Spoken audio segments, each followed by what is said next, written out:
One of the teams that has really surprised me throughout the start of the 2023 season is the Dallas Mavericks. While I kind of figured that they'd still be a playoff team and potentially even maybe a top 5 seed in the West, the start they've been off to has me thinking that they could be even better than this. Through their first 7 games, the Mavericks are 6 and 1 and are currently the second seed in the Western Conference. Obviously, we have a very long way to go in the season, but this start has honestly been a bit unprecedented, at least for me. I liked a lot of the moves the Mavericks made this offseason, but I didn't think that it would turn them into what could potentially be a top 3 seed in the Western Conference. Only time will tell if this is going to be sustainable, but as of right now, the Mavericks are playing at an absolutely absurd level on offense, while also seeing some marginal improvements on the defensive side of the ball, thanks in large part to the moves they made this offseason. In today's video, I'm going to be breaking down the Mavericks' hot start to the season, as well as the play of their new acquisitions, in order to try and determine how sustainable their success can be, as well as their ceiling this season. If you're new to the channel and enjoy the video, please remember to like and subscribe. I'm trying to hit 1,500 subscribers by the halfway point of the NBA season, and any help with that is greatly appreciated. Also, stick around to the end because I'm going to be giving a bit of an update on the channel, but with that out of the way, let's get into it. Like I said before, the Mavericks have had an incredibly hot start to the season offensively, and honestly, this isn't very surprising as a team with both Luka Doncic and Kyrie Irving as your backcourt is going to have a lot of success on that side of the ball. However, something about this Mavericks offense has been clicking a lot more this season, and I really think a lot of it has to do with 2 new members of their team. Both Grant Williams and Derek Lively were brought in this season, and at the time, I thought these moves were going to pan out pretty well, but so far, both of these guys have been playing at a pretty ridiculous level and have been a huge part of the Mavericks' success. Following a pretty rough stretch to end the season with the Celtics, it was pretty much known that the team wasn't going to be bringing Grant Williams back, and the Mavericks took advantage of this, acquiring him in a sign and trade on a 4-year, $53 million contract. Honestly, this deal looks like an underpay right now, as Williams has had a ridiculous start to the season given his expectations. Through the first 7 games, Williams is averaging 15 points, 4 rebounds, and 1 assist per game, while shooting 55% from the field and 54% from 3 on 6 attempts. While I doubt the efficiency is sustainable, at least from 3-point range, it's still pretty clear that Williams has improved a ton on offense, and a lot of this has to do with the Mavericks having 2 great playmakers in Luka and Kyrie. The Celtics were a great team last season, obviously, but it really doesn't take much to see that their playmaking wasn't very great. And while Grant was still a good player for them, it's now very clear that he just needed someone who's going to set him up. Grant doesn't do anything insanely impressive with the ball in his hands, but he doesn't need to. The gravity that both Luka and Kyrie bring has consistently left him open, and he has made teams pay. Williams has been assisted on every single one of his 3-point makes this season, while again hitting them at a 54% rate. A large portion of this has to do with how open he's been due to that aforementioned gravity. But still, the rate at which he's hitting these threes is still really great. According to the NBA's website, Williams is hitting his wide open threes at a 66% rate. What makes this more absurd is that Williams takes about 3 wide open threes a game, which accounts for half of his 3-point attempts on the season. And this goes back to the gravity and playmaking from Luka Kyrie. As you're seeing in the clips on screen, these two have been feeding Williams the ball at an absurd rate compared to what he was used to having in Boston, and it's really unlocked his offensive game as a shooter.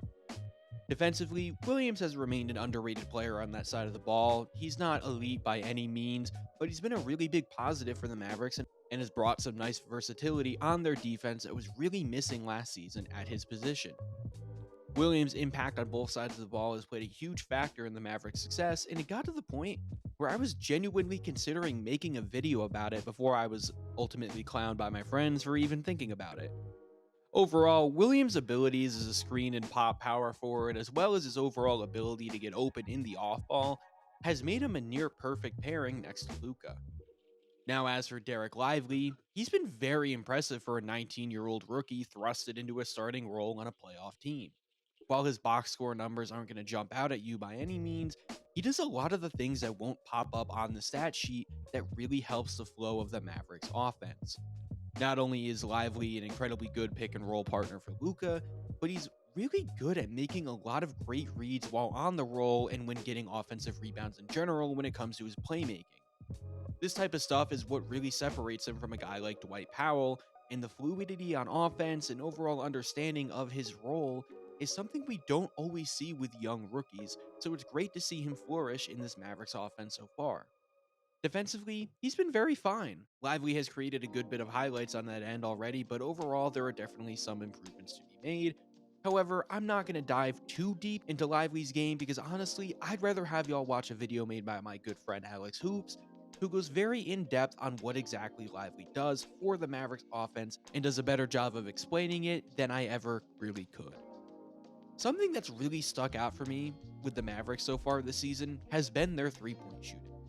Not only are the Mavericks taking the most threes out of any team in the NBA on a per game basis, but they have the second best 3-point percentage in the NBA.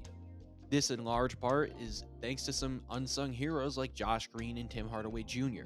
This season, Hardaway is taking 9.3 threes a game, hitting them at a 38% rate. Normally, Hardaway is known for shooting the ball a lot, and that's something he's continued to do this season. However, his efficiency so far compared to season past has been better, and he's currently tying his career high in points per game. As for Green, he's really cemented his role on this Mavericks team as a great 3-and-D wing who knows his role and plays it very well.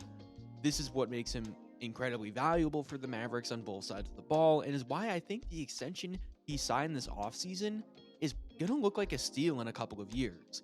Through 7 games, Green is averaging 8 points, 3 rebounds, and 2 assists per game, while shooting 44% from the field and 40% from 3 on 3.6 attempts.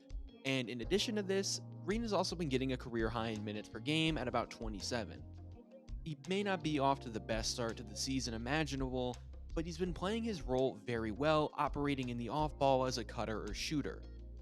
Similar to Grant Williams, and this goes for a lot of their role players, Green feeds off of Luka and Kyrie's gravity incredibly well, almost always being in the right spot offensively in order to give the Mavericks the best chance possible to succeed. And this brings me to my next point, and the clear reason as to why the Mavericks have played so well thus far, that being Luka Doncic and Kyrie Irving. Sure, the new additions and overall play from their role players has helped a ton and has helped fix some of their smaller issues that the team had last season, but Luka and Kyrie are the leaders of this team, and they've both been off to great starts to the season. While Kyrie hasn't had the craziest start when it comes to scoring the ball, he's done a lot of the small things that have really helped the fluidity of this Mavericks offense a ton. Most importantly, his playmaking thus far has been the best we've honestly ever seen during his career, and it's played a huge role in helping guys like Grant Williams and Josh Green find their shots on offense. Through 5 games, Irving is averaging about 8 assists per game, a career high, to just 2 turnovers. And despite the slow start, Kyrie still demands a ton of attention from defenders, and he's really been taking advantage of it again more than we've seen in his career. Now, Kyrie's been dealing with a foot injury to start the season, which would help explain the slow start, but honestly, the fact that the Mavericks have been playing so well on offense, despite the fact that Kyrie is averaging just 20 points per game on 43% from the field and 24% from 3, is just insane. Again, though, this doesn't mean that Kyrie hasn't been a positive for the Mavericks. Sure, he isn't scoring well as he normally does, but the playmaking jump we've seen from him this season has done a lot for this offense. As for Luka, this might come as a bit of a surprise now, but it's been pretty damn good this season. Through 7 games, he's averaging about 32 points, 10 rebounds, and 9 assists per game, while shooting 49% from the field and 41% from 3, which is a career high on about 11 attempts per game. Normally, we'll see Luka shoot a ton of threes, but he's never really been super efficient from range. Obviously, we all know he's a good shooter, but the amount of difficult shots he takes from 3 is what's really curved his percentage down. Despite this, he's off to an absurdly hot start from range, while also continuing to do what he always does on offense. The difference this season, though, goes back to how well his role players have been performing. While you can blame some of the Mavericks' shortcomings in the past on the quote-unquote Luka ball, it still doesn't help that the team around him has never really fully shown up. Guys like Grant Williams, Derek Lively have been feeding in the off-ball thanks to Luka's gravity, while also having the elite shooting that we've seen in season past from both Josh Green and Tim Hardaway. Overall, this offense has meshed incredibly well and has been one of, if not the best units in the NBA. On the season, the Mavericks have an offensive rating of 120, which ranks 4th, while also having the 4th best effective field goal percentage in the NBA at 58%, while also, again, having the 2nd best 3-point percentage, taking the most threes out of any team in the league. This offensive success isn't super surprising given their personnel and the fact that the Mavericks have also consistently had a top offense in the NBA since drafting Luka. However, the fluidity at which the Mavericks are playing offense when you watch them on film is honestly the best it's ever looked. As for their defense, the Mavericks aren't the strongest, but they've definitely improved compared to last season. Guys, again, like Lively, Grant Williams, alongside another new addition in Derrick Jones, who's been very underrated this season, have all had a pretty noticeable impact on the Mavericks defense and has taken it from a bottom 10 unit to an at least league average defense. Can the Mavericks keep up this level of success as the season goes on? I really think so. While the competition they've faced so far has been pretty weak, a lot of the fundamentals on offense seems to be pretty sustainable and could lead to long-term success. Considering that they're 6-1 despite Kyrie having a slow start, really makes me feel like they haven't even reached their ceiling yet. While it'll be interesting to see if guys like Grant Williams and Tim Hardaway keep up their hot shooting stretch, they're only going to continue to feed off of Luka and Kyrie's gravity and have both been historically good shooters. If they can stay healthy, I can easily see this Mavericks team finishing as a top 5 seed in the West, especially with the slow starts we've seen from teams like the Suns, Lakers, Clippers, and Kings. Their defense might lose them a game or two, but overall this offense is going to keep cooking as the season goes on, and once Kyrie Irving starts playing at the level we know he can, it's going to get very scary for the league.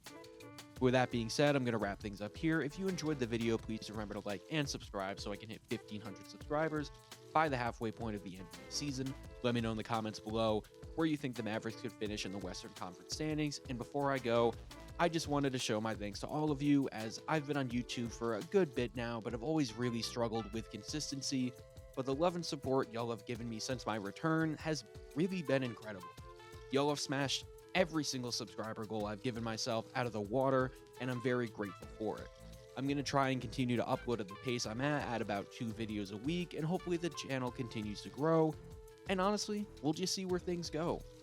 Thank you all so much for not only watching this video, but the support you've given me in general, and I will see y'all in the next one.